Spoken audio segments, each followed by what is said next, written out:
The smell of pine needles and simmering rage hung heavy in the air. He just stared, didn't he? Like I was some kind of liar. Have you ever felt your whole world tilt on its axis? It started weeks before, of course. Before the forced cheer, the tinsel-draped trauma, the Christmas ham that tasted like ashes in my mouth. It started back at school, with the whispers, the shadows, the feeling of being constantly watched. I tried to tell them, my parents, but they just didn't hear me. Drama queen, my stepmom Carol had called me, her voice dripping with that saccharine sweetness she reserved for when she was being particularly cruel. My dad just nodded, his eyes glued to his phone. So I stopped talking. I poured everything, every fear, every humiliating detail into my diary. My pathetic purple lock-and-key protected diary. Did you ever think the people who were supposed to protect you would be the first to betray you?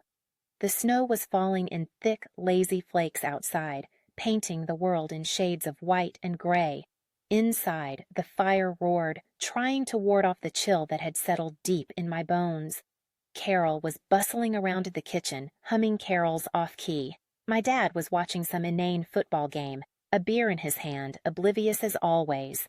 My younger brother Leo, 12 years old and permanently attached to his video games, was making gagging noises at the sight of the Brussels sprouts.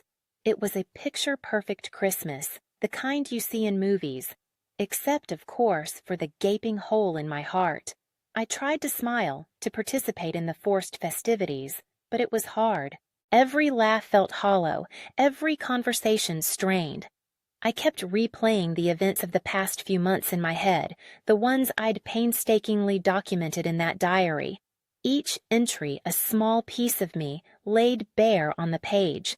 I trusted those pages with my life, with the truth I couldn't speak out loud. Then came the moment that shattered everything. It was after dinner, when everyone was lounging around the living room, digesting their meals. Carol, ever the picture of domestic bliss, started clearing the table. "Oh, look what I found," she chirped, holding up my diary. My blood ran cold. "Sarah's little secret journal," she said, her eyes gleaming with malicious glee. "I wonder what juicy tidbits she's been hiding." I lunged for it, but she held it out of my reach, her grip surprisingly strong. Now, Sarah, don't be shy. Let's share with the whole family." My dad, "Carol, put that down. You can't just read her diary." "Oh, come on, it'll be fun," she insisted, flipping through the pages.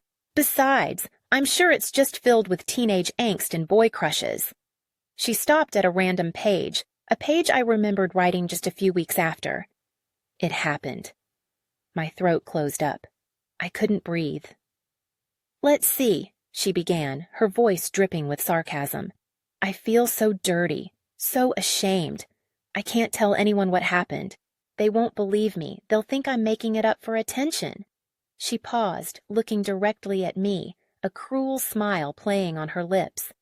"Making it up for attention, huh, Sarah?" The words hung in the air, heavy and suffocating. My dad shifted uncomfortably in his seat, avoiding my gaze. Leo, bless his heart, looked confused and scared. "You wouldn't understand," I managed to choke out, my voice trembling. "Understand what? That you're a liar? That you're making up stories to get sympathy?" she retorted, her voice rising. "I'm not lying," I screamed, tears streaming down my face. "It happened, Carol. It really happened." "Oh, please," she scoffed. "You've always been so dramatic. I bet you just imagined the whole thing." That was it. Something inside me snapped. Years of pent-up anger, frustration, and pain erupted in a torrent of rage. I stood up, my hands shaking, my voice trembling.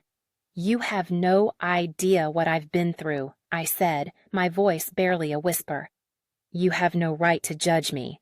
You have no right to read my diary. You have no right to invalidate my pain."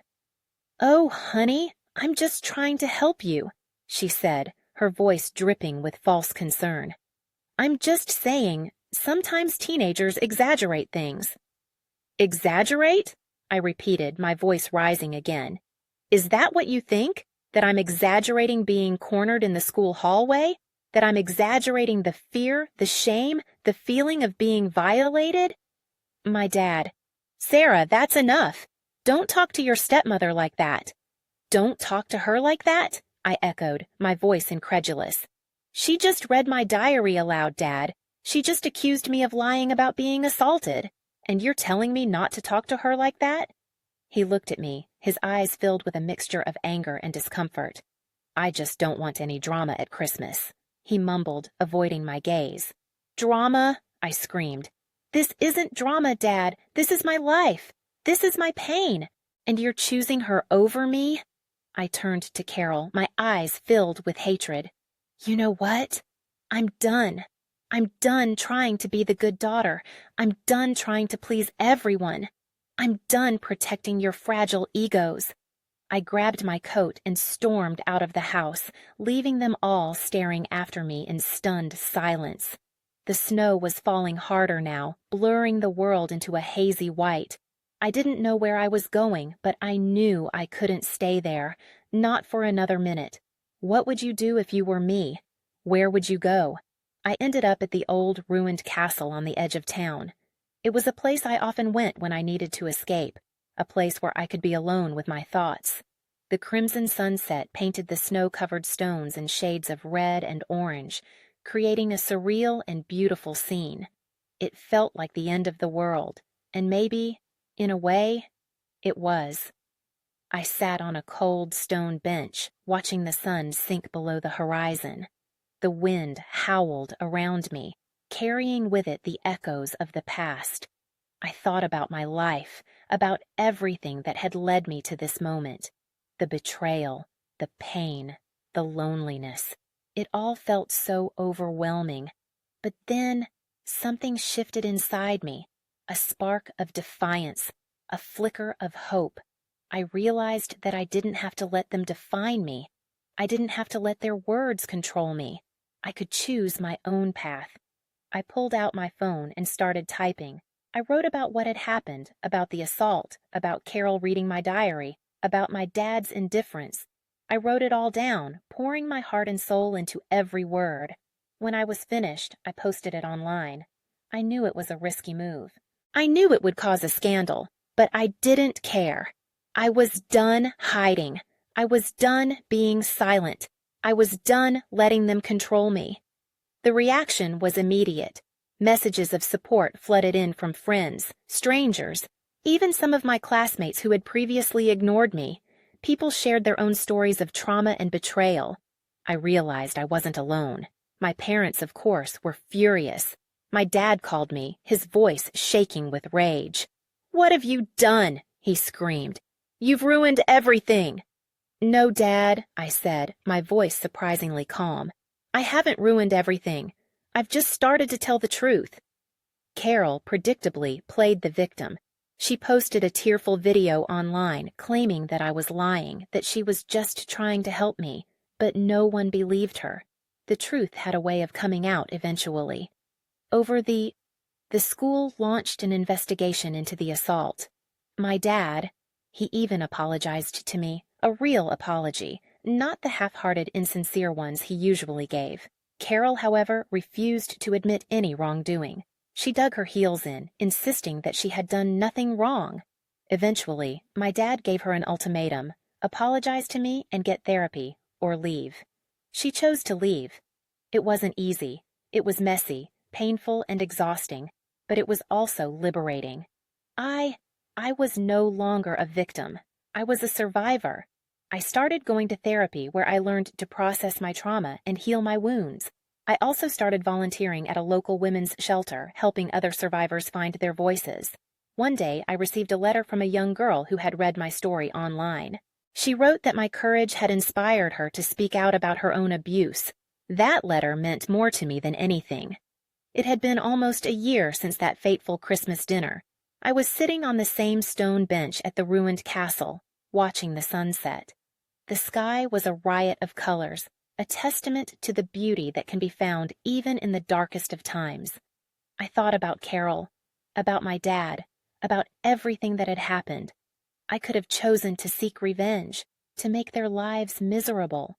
But I didn't. I realized that the best revenge was to live a happy, fulfilling life, to be strong, to be resilient, to be true to myself. I had found my voice, and I wasn't going to let anyone take it away from me. I wrote a book about my experiences, a book that became a bestseller and helped countless other survivors. I became an advocate for victims of sexual assault, speaking at conferences and universities around the world. I even started a foundation to provide support and resources to survivors. Looking back, I can see that Christmas dinner was a turning point in my life. It was the moment when I stopped being a victim and started being a warrior. It was the moment when I realized that I had the power to change my own destiny. The sunset faded and the sky began to darken. I stood up, took a deep breath, and smiled. The future was uncertain, but I wasn't afraid. I was ready for anything. I had survived. I had thrived. I had become the person I was always meant to be. It's hard to believe it all started because of a purple diary, isn't it? And it makes you think, could I have done something different? Could I have forgiven her? Maybe. Someday. But not then. Then, all I could do was survive. Now? I'm helping others do the same. My foundation has helped over 2,000 women find safe housing and legal representation, and is now expanding to offer online therapy services.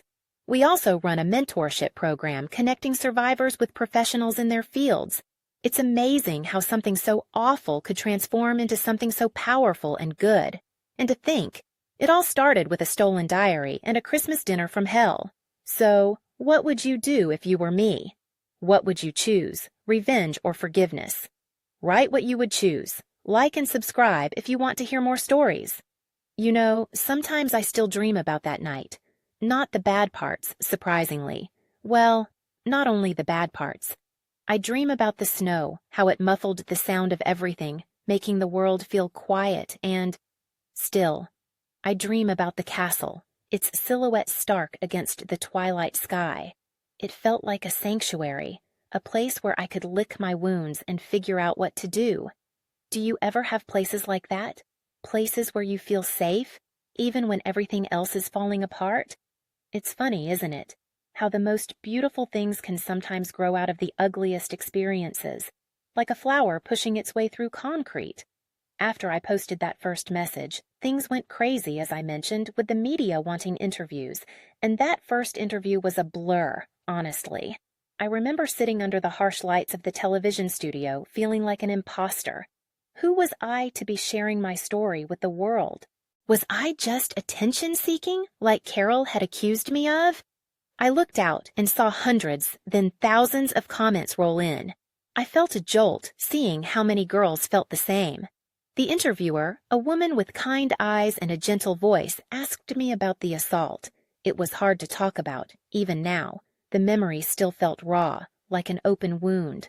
But I forced myself to speak, to describe the fear, the shame, the feeling of helplessness. As I spoke, I felt a strange sense of power growing within me. I wasn't just a victim anymore. I was a storyteller. I was a survivor. I was a warrior. The interview ended, and I stumbled out of the studio, feeling drained, but also strangely exhilarated. It was overwhelming, but I knew I had to keep going. I had to keep speaking out. I had to keep fighting. One of the most unexpected things that happened was the outpouring of support from my old school. The principal, who had previously dismissed my concerns, issued a public apology and promised to implement new policies to prevent sexual assault. Several of my classmates even came forward admitting that they had witnessed the assault but were too afraid to speak up. It was a small victory, but it gave me hope that things could change, that people could learn from their mistakes. I remember visiting my grandma shortly after everything went public. She lived in a small cottage in the countryside, far away from the hustle and bustle of the city. She was always a source of strength and wisdom for me. She made me tea, strong and sweet, and listened patiently as I poured out my heart to her. When I was finished, she took my hand and looked me in the eye.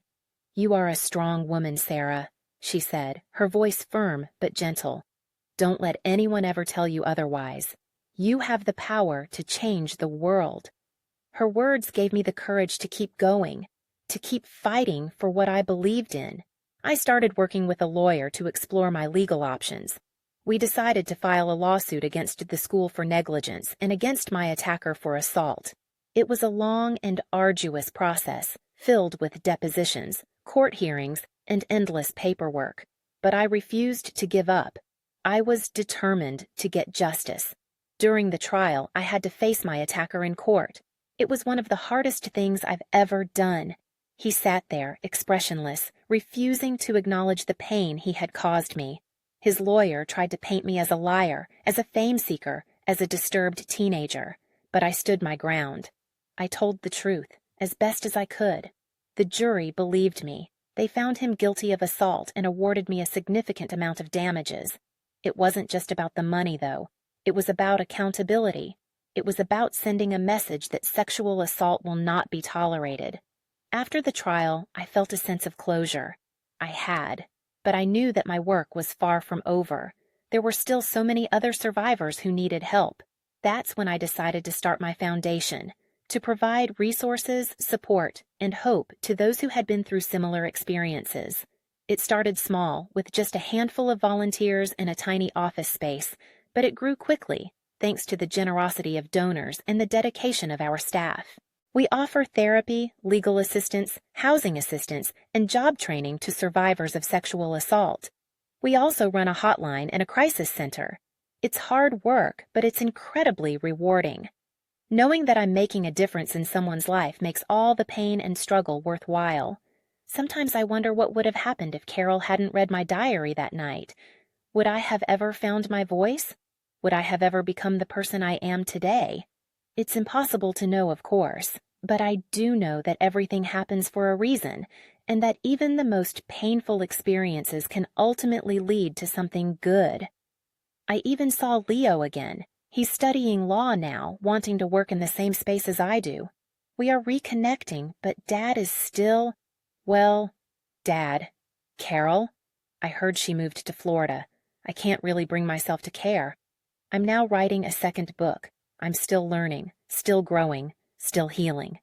Every day is a new challenge, a new opportunity, but I face it all with courage, strength, and hope, because I know that I am not alone, and that together we can change the world. What would you change, knowing what you know now, about your own life? About that purple diary, though, I think I should probably burn it. It's done its work. Time for a fresh start. The thing is, even now, years later, I still get these moments. Moments where the fear creeps back in, where I feel like that scared, vulnerable teenager again. Moments where I question everything I've done, everything I've become. It usually happens when I'm alone, late at night, when the world is quiet and the only sound is the hum of the refrigerator. I'll be tossing in bed, staring at the ceiling, and then it hits me, a wave of anxiety so strong that it takes my breath away. Am I really helping people, or am I just perpetuating a cycle of victimhood? Am I truly healed, or am I just pretending to be strong? These doubts are hard to shake. They cling to me like shadows, reminding me of the darkness I've fought so hard to overcome. But then I think about the women I've met through my foundation, the women who have survived unimaginable trauma and are now thriving, living full and meaningful lives. And I remember why I do what I do. I do it for them. I do it for myself. I do it because I believe in the power of hope, the power of resilience, the power of the human spirit. Remember that little girl, the one who wrote me after my story came out? Her name was Emily. She's now one of my best friends. She also works at the foundation. Emily is incredible, working to take care of her family and hold down 3 jobs while going to night school. She's the real hero. The people I meet every day, they're the heroes. Sometimes I wonder if things would have been different if my dad had just believed me from the beginning. If he had stood up for me instead of trying to avoid the drama. Would I have still had to go through all that pain and struggle? Or could he have spared me some of the heartache? It's another one of those unanswerable questions. I try not to dwell on it too much. I can't change the past. All I can do is focus on the future, on building a better world for my children, for Emily's children, for all the children. I'm not saying that I've forgiven my dad completely. There's still a part of me that feels hurt and angry, but I've come to understand that he was also a victim in a way. He was a victim of his own fears, his own insecurities, his own inability to confront difficult emotions. He was raised in a generation that told men to be strong and silent, to suppress their feelings. And that's what he did. He suppressed his feelings, and in doing so, he hurt me. I've learned that you can't rewrite someone else's story. You can only write your own. It's up to the individuals in our lives to show up in the right way, and that's not always possible. So I let my dad go as he is and appreciate what he is able to offer now. As for Carol, well, I haven't spoken to her since that Christmas dinner. I don't know what she's doing now, and I don't really care. She's no longer a part of my life. And I'm okay with that. Sometimes you have to cut toxic people out of your life, even if they're family. It's not always easy, but it's necessary for your own well-being. I did find a new family, though. A family of choice, not of blood. A family of friends, colleagues, and fellow survivors. These are the people who support me, who believe in me, who lift me up when I'm feeling down. They are my chosen family, and I wouldn't trade them for anything. I also found love. His name is David. He's kind, compassionate, and incredibly supportive. He understands my past and accepts me for who I am, flaws and all. He doesn't try to fix me or change me. He just loves me unconditionally. He is a gift. Do you have people like that in your life? People who make you feel safe and loved? Hold on to them tightly. They are precious. David and I are planning to get married. We're going to have a small ceremony surrounded by our closest friends and family. It's going to be a celebration of love, hope, and new beginnings. I never thought I would find happiness again after what happened to me. But I did. And I'm so grateful for it. Life is full of surprises, both good and bad. But it's up to us to choose how we respond to those surprises. We can let them define us, or we can use them as opportunities to grow and learn. I choose to grow. I choose to learn. I choose to live. And I encourage you to do the same. No matter what challenges you face, no matter how dark things may seem, never give up hope. Never stop believing in yourself. Never stop fighting for what you believe in. You are stronger than you think. You are more resilient than you know. You are capable of anything you set your mind to. And you are not alone. We are all in this together. So let's support each other, encourage each other, and inspire each other. Let's create a world where everyone feels safe, loved, and valued. A world where survivors are not silenced but empowered. A world where hope triumphs over despair. A world where love conquers all. I want a world where purple diaries don't need locks. What kind of world do you want? The wedding is... It's soon. So soon. And you know what's crazy? I'm actually excited, not terrified. I used to imagine my wedding day as this perfect fairy tale event, all white dresses and roses. But now I realize that real life isn't a fairy tale. It's messy, complicated, and sometimes even painful. And that's okay, because it's also beautiful, meaningful, and full of love. I don't need a perfect wedding day. I just need David. I need his hand to hold, his shoulder to lean on, his heart to love. That's all that matters. We decided to have the ceremony outside, in a garden filled with wildflowers. I love the simplicity of it, the natural beauty. No stuffy church, no pretentious decorations. Just us, surrounded by the people we love, under the open sky. My dress isn't white. It's a soft, flowing blue, the color of the ocean on a summer day. It feels like me, comfortable and free. Emily is my maid of honor, of course. I wouldn't have it any other way. She's been my rock through everything. She even organized the bachelorette party, which, I swear, I'm still recovering from. Let's just say there was karaoke involved and maybe a little too much tequila. But it was fun. It was a chance to let loose and celebrate with my friends. My dad is walking me down the aisle. It's a start, you know. He has come a long way since that Christmas. He's even taken up volunteering at the foundation. He said it was to try and understand, to make up for what he couldn't do back then. I don't know if you can ever really make up for something like that, but I appreciate the effort. And Leo, well, he's officiating the ceremony, which is hilarious because he used to be such a goofy kid, but he's grown into this thoughtful, articulate young man. I'm so proud of him. He's even written a special poem for the occasion, something about love, resilience, and the power of family. The ceremony will be short and sweet. We're not big on long speeches or formal vows. We just want to express our love for each other and make a commitment to spend the rest of our lives together. We'll exchange rings, say, "I do," and then dance the night away. The music will be a mix of our favorite songs, from classic love ballads to upbeat dance tunes. We want everyone to have fun, to celebrate with us, to feel the love in the air. After the wedding, we're planning a honeymoon to Italy. We're going to explore the ancient ruins, eat delicious pasta, and soak up the sun on the Amalfi Coast. It's always been a dream of mine to see Italy. I want to stand where history happened. I feel like this trip is a new chapter. I want to clear my mind, learn some new phrases, and breathe the air of a different place. And then, when we get back, we'll start building our life together. We're going to buy a house, maybe start a family. We're going to continue working on our foundation, helping other survivors heal and rebuild their lives. We're going to paint the walls a bright, bold color. We're going to hang pictures of the people we love. We're going to make a home, and we're going to do it all together with love, laughter, and a whole lot of grace. The thing I've learned is that healing isn't linear. It's not a straight line from pain to recovery. It's more like a spiral where you keep revisiting the same issues, but each time you get a little bit further along the path. There will be good days and bad days, moments of joy and moments of sorrow. But the key is to keep moving forward, to keep learning, to keep growing. Never give up on yourself. Never give up on hope. Never give up on love. I'm so excited about the future. I'm excited about the wedding. I'm excited about the honeymoon. I'm excited about building a life with David.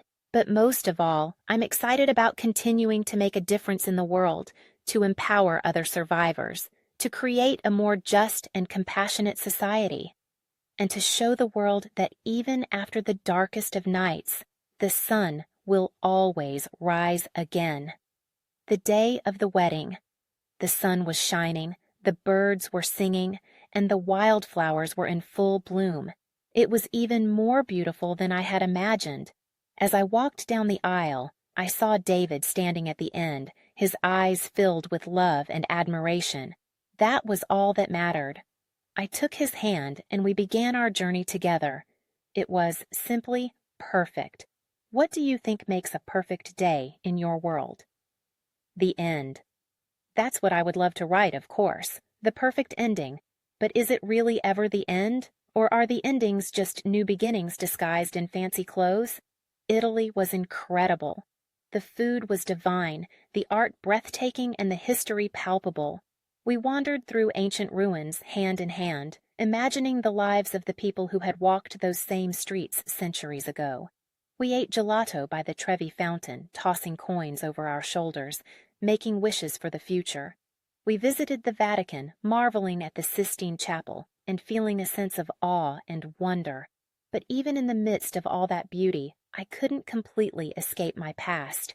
One day, while we were exploring Rome, I saw a woman who looked remarkably like Carol. It was just a fleeting glimpse, but it was enough to send a shiver down my spine. It reminded me of the anger and resentment that I still carried inside me. That's the thing about trauma. It stays with you.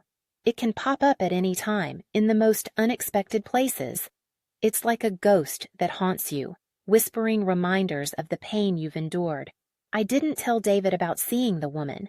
I didn't want to ruin our trip, but it weighed on me, casting a shadow over my happiness. One evening, while we were sitting at a cafe in Florence, watching the sunset over the Arno River, I told David everything about the woman I had seen, about the anger I still felt, about the fear that my past would always haunt me. He listened patiently, without interrupting, without judging. When I was finished, he took my hand and looked me in the eye. "You are not your past, Sarah," he said, his voice gentle but firm. "You are not defined by what happened to you. You are defined by who you choose to be." His words were like a balm to my soul. They reminded me that I had the power to control my own narrative. I could choose to let my past consume me, or I could choose to learn from it and move on. I chose to move on. We spent the rest of our trip exploring Italy, immersing ourselves in the culture, and rediscovering our love for each other. We visited vineyards in Tuscany, sampling delicious wines and learning about the winemaking process. We took a cooking class in Bologna, mastering the art of making fresh pasta. We hiked through the Cinque Terre, admiring the stunning coastal scenery. Each experience helped me to heal, to grow, and to become a stronger, more resilient person. When we returned home, we felt refreshed and renewed, ready to start our life together. We bought a house in the suburbs, a cozy little cottage with a big backyard. We painted the walls a bright, cheerful yellow and filled the rooms with pictures of our friends and family. We adopted a dog, a goofy golden retriever named Gus, who quickly became the center of our world. We started attending a local church, finding comfort and community in our faith. And after a few years, we decided to start a family. I gave birth to a beautiful baby girl whom we named Hope. Holding her in my arms, I felt a sense of love and joy that I had never experienced before. She was a miracle, a testament to the power of life and hope. Of course, motherhood isn't always easy. It's exhausting, demanding, and sometimes even overwhelming. But it's also the most rewarding thing I've ever done. Watching Hope grow and learn, seeing the world through her innocent eyes, fills me with a sense of purpose and gratitude. I want to protect her, to guide her, to teach her how to be a strong, compassionate, and independent woman. I also want to be honest with her about my past. I don't want to hide anything from her. I want her to know that even though life can be difficult, it's always worth fighting for. She knows about the foundation. She even helps out. It's incredible to see her passion. I sometimes imagine Hope years from now sitting on that stone bench at the ruined castle contemplating her own life. What challenges will she face? What triumphs will she celebrate? What kind of world will she inherit? I hope that she will be able to say that she lived a life of purpose, a life of love, a life of meaning. And I hope that she will remember my story, not as a tale of tragedy and despair, but as a testament to the power of hope and the resilience of the human spirit. Because even though my journey has been long and arduous, I wouldn't trade it for anything. It has made me who I am today.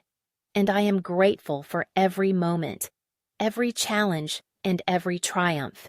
Now, as I sit here, writing this story, I feel a sense of peace and contentment.